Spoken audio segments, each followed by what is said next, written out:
Friend, जैसा कि thumbnail से आपको पता ही चल गया होगा कि आज की इस वीडियो में हम आपको बताने वाले हैं कि आप बोर्ड एग्जाम के लिए इंग्लिश की प्रिपरेशन कैसे कर सकते हैं। और ये वीडियो स्पेशली क्लास 12th के लिए है, तो आप देख लीजिए कि आप अपनी पूरी इंग्लिश की तैयारी आप कैसे कर सकते हैं। तो देखिए फ्रेंड, सबसे पहले आपको ये पता होना चाहिए कि आपके एग्जाम में किस किस टॉपिक से कितनी मार्क्स के क्वेश्चन आएंगे।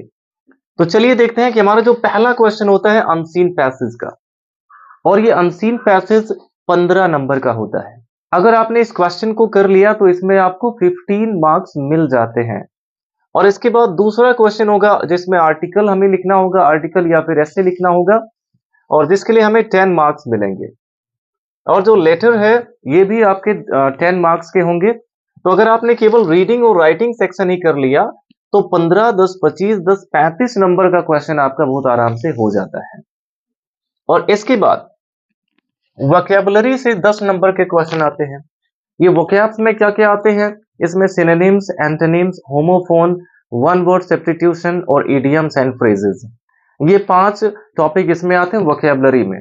तो अगर आपने कुछ synonyms, antonyms, homophones, one word substitution तैयार कर लिया तो आप इसमें 10 मार्क्स आराम से पा सकते हैं। और इसके बाद जो आपके ग्रामर की टॉपिक है जिसमें नरेशन आता है, सिंथेसिस है, ट्रांसफॉर्मेशन है, सिंटैक्स है, और इसी में एक होमोफोन से भी 2 नंबर का क्वेश्चन देता है। तो ये 10 नंबर के क्वेश्चन आपके हो जाते हैं। और इसके बाद ट्रांसलेशन, जो हिंदी टू इंग्लिश ट्रांसलेशन आपको दिया जाता है, उसमें आपको 5 नंबर मिलेंगे। और शॉर्ट क्वेश्चंस आपसे प्रोज के 2 पूछे जाएंगे और सप्लीमेंट्री के 2 पूछे जाएंगे, जो कि 4-4 नंबर के रहेंगे। तो कुल मिला के ये 16 नंबर के आपको शॉर्ट क्वेश्चन लिखने होंगे। 4 क्वेश्चन का आंसर देना है शॉर्ट, 2 प्रोज से और 2 सप्लीमेंट्री से, और उसके लिए 8-8 नंबर आपको मिलते हैं। यानी कि 16 नंबर के आपके शॉर्ट क्वेश्चन हो जाते हैं। और 2 लॉन्ग क्वेश्चन के आंसर भी आपको लिखने होंगे, जो कि एक प्रोज से होगा और एक सप्लीमेंट्री से होगा। और इसके लिए आपको 7 नंबर मिलता है, यानी कि 2 क्वेश्चन का आंसर देंगे तो 14 नंबर आपको इसमें मिल जाते हैं। और इसके बाद इस पोएट्री से आपके 10 नंबर के क्वेश्चन आते हैं, जिसमें 6 नंबर का होता है स्टैंजा बेस्ड क्वेश्चन। आपको एक स्टैंजा दिया जाएगा और नीचे कुछ क्वेश्चन होंगे, उसी स्टैंजा से को की मदद से आपको उसके आंसर देने हैं, और इसमें आपको 6 नंबर मिल जाते हैं। और इसके बाद देखिए सेंट्रल आइडिया अगर आपने लिख दिया तो आपको उसमें 4 नंबर बहुत आसानी से मिल जाते हैं। तो फ्रेंड्स, इतना आपको तैयार करना है बोर्ड एग्जाम के लिए। अब देख लेते हैं कि हम इसको तैयार कैसे कर सकते हैं। सबसे पहले अगर अनसीन पैसेज की बात हम करें तो अनसीन पैसेज के लिए फ्रेंड्स आपका जो वोकैबुलरी है वो अच्छा होना चाहिए। आपकी जो वर्ड पावर है वो अच्छी होनी चाहिए। आपको मीनिंग ज्यादातर पता होना चाहिए। और मान लीजिए मीनिंग भी आपको ज्यादा नहीं पता है तो आप क्या करते हैं, अनसीन पैसेज में ज्यादातर गेस करके ही आंसर लिखते हैं कि क्वेश्चन में जो 2-3 वर्ड पैसेज में कहीं मैच कर रहा है तो वहां से आप उसको लिख देते हैं उसका आंसर। तो अगर आप ऐसा भी करते हैं तो आपको 15 में 8 से 10 नंबर तो आराम से मिल ही जाते हैं। बट अगर आप उस पैसेज को अच्छे से समझ लेंगे और समझने के बाद जब क्वेश्चन का आंसर लिखेंगे, अपने अकॉर्डिंग लिखेंगे आंसर उसका, तब आपको इसमें पूरे के पूरे मार्क्स मिल जाएंगे। और उस पैसेज को आप पढ़ेंगे कैसे, एक एक सेंटेंस को जब आप पढ़ेंगे तो मान लीजिए एक सेंटेंस में आपको 2 ऐसे वर्ड मिल गए जिसका मीनिंग आपको नहीं पता है, तो और बाकी सबका जो हिंदी मीनिंग आपको पता है उन सबको आप हिंदी में बोलिए, और जिसका हिंदी आपको नहीं पता है उसको इंग्लिश में ही बोलिए सेंटेंस में। तब भी आपको उस पूरे सेंटेंस का जो सेंस है वो अच्छे से समझ आ जाएगा। तो अगर आपने ऐसे ही पूरे अनसीन पैसेज को पढ़ लिया तो फिर नीचे दिए गए क्वेश्चन के आंसर लिखना आपके लिए बहुत ही ज्यादा इजी हो जाएगा। तो इसमें जो 5 क्वेश्चन होते हैं जिसमें से 4 क्वेश्चन के आंसर आपको पैसेज में मिल जाते हैं, वहां से आप लिख सकते हैं। लेकिन जो 5वां क्वेश्चन होता है उसमें एक एक नंबर के 3 क्वेश्चन दिए जाते हैं वोकैबुलरी से रिलेटेड। उसी पैसेज में किसी वर्ड का सिनोनिम पूछ लिया, किसी का एंटोनिम पूछ लिया, या फिर कोई इडियम यूज हुआ है तो उसका मीनिंग पूछ लिया। तो ऐसे ही 3 क्वेश्चन वोकैबुलरी से भी उसमें पूछे जाते हैं। तो अगर आपका वोकैबुलरी अच्छा होगा तभी आप इन लास्ट वाला जो क्वेश्चन होगा 3 नंबर का, इसको आप कर सकते हैं। नहीं तो 12 नंबर तो आपके बिल्कुल फिक्स ही रहते हैं इसमें। और इसके बाद देखिए जो आर्टिकल है, आर्टिकल या फिर ऐसे, ये अगर आपने तैयार कर लिया और अच्छे से आर्टिकल लिख दिया, 2 पेज का अगर आपने आर्टिकल लिख दिया तो इसमें भी आपको फुल मार्क्स मिल जाएंगे। अब दिक्कत यह है कि हम किन किन टॉपिक पे आर्टिकल को तैयार करें, ये भी समस्या है। तो फ्रेंड्स, भारत की जो समस्याएं हैं the most pressing problems in India. इसमें जो भी समस्याएं हैं भारत में, उसके ऊपर आप जो आर्टिकल दिए गए हैं उसको आप तैयार कर सकते हैं। जैसे भारत की सबसे बड़ी समस्या क्या है? Over population. आप ओवर पॉपुलेशन टॉपिक पर इससे तैयार कर सकते हैं। या फिर पॉल्यूशन, ये एक ऐसा टॉपिक है जिसके बारे में आपने जरूर ही एस्से को तैयार किया होगा, जिस एस्से को आप 10th में भी तैयार किए होंगे। तो ये एक ऐसा टॉपिक है जिसके बारे में आप वैसे भी लिख सकते हैं विदाउट एनी प्रिपरेशन। बस आपको पॉल्यूशन के बारे में बताया, उसका एक इंट्रो देना है, पॉल्यूशन कितने टाइप के होते हैं और उसका कॉजेज क्या है, किस वजह से नॉइज पोल्यूशन होता है, किस वजह से एयर पोल्यूशन होता है, किस वजह से सॉइल पोल्यूशन होता है। ये सभी चीजें आप अगर लिखेंगे तो आप इस पोल्यूशन टॉपिक पर आर्टिकल बहुत अच्छे से लिख सकते हैं।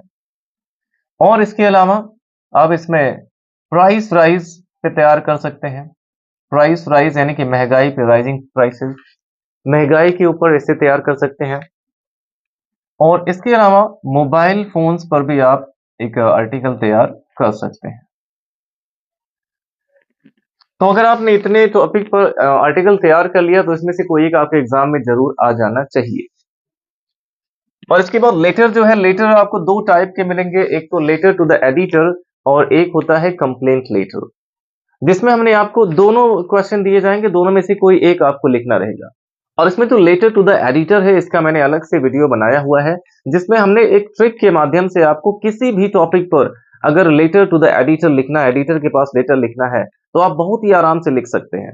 अगर आपने उस वीडियो को देख लिया तो आपके लेटर वाले 10 नंबर का जो प्रॉब्लम है वो तो दूर हो ही जाएगा। तो वीडियो का लिंक आपको डिस्क्रिप्शन में मिल जाएगा, वहां से जाके आप देख सकते हैं। और मैं दावे के साथ कह सकता हूं कि अगर आपने उस लेटर वाला वीडियो देख लिया तो आपको कोई भी टॉपिक पर एडिटर के पास लेटर लिखना हो तो आप बहुत ही आसानी से लिख पाएंगे। अब देखते हैं अगला जो टॉपिक हमारा है। इसके बाद वोकैबुलरी से जो 10 नंबर के क्वेश्चन आते हैं, कुछ इंपॉर्टेंट वोकैबुलरी है जो घुमा फिरा के वही सब पूछे जाते हैं। तो अगर आपने मुश्किल से 30 से 40 वर्ड्स तैयार कर लिए हैं, इसमें synonyms, antonyms, homophones, one word substitution, तो उसमें से आपके एग्जाम में जरूर आ जाएंगे, क्योंकि बहुत टफ नहीं पूछा जाता है, ये एकदम इजी ही वर्ड्स हमें दिए जाते हैं इसके लिए। तो आप सर्च कर सकते हैं इंपॉर्टेंट ईडियम अगर आपको देखना है, या फिर इंपॉर्टेंट सिनोनिम्स देखना है तो आप सर्च कर सकते हैं important synonyms by Nitin sir, important antonyms by Nitin sir, या फिर important vocabulary by Nitin sir, ऐसा सर्च कर सकते हैं तो आपको सभी इंपॉर्टेंट वर्ड्स मिल जाएंगे। अब देखिए, नरेशन, सिंथेसिस, ट्रांसफॉर्मेशन, सिंटैक्स, इन सभी टॉपिक पर मैंने वीडियोस बनाए हुए हैं। अगर आप इसको फुल डिटेल में पढ़ना चाहते हैं तो आप हमारे चैनल के प्लेलिस्ट में जा सकते हैं। और अगर आप इसको डिटेल में पढ़ चुके हैं, केवल आपको इसका रिवीजन करना है, तो आप इसमें सर्च कर सकते हैं कि narration practice set by Nitin sir, synthesis practice set by Nitin sir, transformation practice set by Nitin sir, ऐसे आप सर्च कर सकते हैं। और इसके जो प्रैक्टिस सेट्स हैं वो हमने सॉल्व कराए हुए हैं। अगर आपने उन वीडियोस को देख लिया तो आपका ये पूरा रिवीजन हो जाएगा। और इसके बाद देखिए, जो ट्रांसलेशन है, ट्रांसलेशन आपके लिए सबसे ज्यादा इंपॉर्टेंट है। अगर आपको ट्रांसलेशन आता है तो आपको इंग्लिश में कोई भी प्रॉब्लम नहीं आती है, चाहे वो क्वेश्चन आंसर लिखना हो आप खुद से बना के लिख सकते हैं। तो आपको ज्यादा फोकस ट्रांसलेशन पे ही करना चाहिए। और अगर आपने स्टार्टिंग से मेरे वीडियोस देखे होंगे तो आपको ट्रांसलेशन में कोई भी दिक्कत नहीं आएगी। और अगर आप पहली बार विजिट कर रहे हैं हमारे चैनल पे तो आप सर्च कर सकते हैं passage translation bye Nitin sir, और इसमें देखिए बहुत सारे पैसेज का मैंने ट्रांसलेशन बताया है। अगर आप उन वीडियोस को देख लेते हैं तो आपको कॉन्फिडेंस आ जाएगा इस टॉपिक में। और इसके लिए आपको बेसिक नॉलेज तो होनी ही चाहिए। जैसे आपको सेंटेंस के बारे में नॉलेज होना चाहिए कि सब्जेक्ट क्या होता है, वर्ब क्या होता है, ऑब्जेक्ट क्या होता है, टेंसेस आपको आने चाहिए, कुछ कंजंक्शन का यूज आना चाहिए, प्रेपोजिशन का कहाँ पे यूज होता है, ये सब आपको पता होना चाहिए, तभी आप ट्रांसलेशन अच्छे से कर पाते हैं। तो अगर ये चीजें आपको थोड़ी भी मात्रा में अगर पता है तो आप हमारे जो वीडियोस हैं प्रैक्टिस सेट के उसको देख सकते हैं, पैसेज ट्रांसलेशन के, वहां से आप ट्रांसलेशन सीख सकते हैं। अब इसके बाद देखिए, इसमें जो शॉर्ट क्वेश्चंस हैं, शॉर्ट एंड लॉन्ग क्वेश्चंस हैं, अगर आपने सभी लेसन को का हिंदी मतलब पढ़ा हुआ है तो क्वेश्चन आंसर की जहां तक बात करें, चाहे वो शॉर्ट हो चाहे लॉन्ग हो, अगर आपने पूरा का पूरा लेसन अच्छे से पढ़ा है, उस लेसन में कहां पे किस बारे में बात हुई है ये आपको अच्छे से पता है, और आपका ट्रांसलेशन अच्छा है, तो आप उस लेसन से कोई भी क्वेश्चन दे दिया जाए, उसका आंसर आप आसानी से लिख सकते हैं, अगर आपको ट्रांसलेशन आता है तो। क्योंकि ऐसा होता है कि क्वेश्चन के आंसर हमें हिंदी में पता होते हैं, बट हमें लिखना है इंग्लिश में, तो ऐसा हम तभी कर सकते हैं जब हमें ट्रांसलेशन आएगा।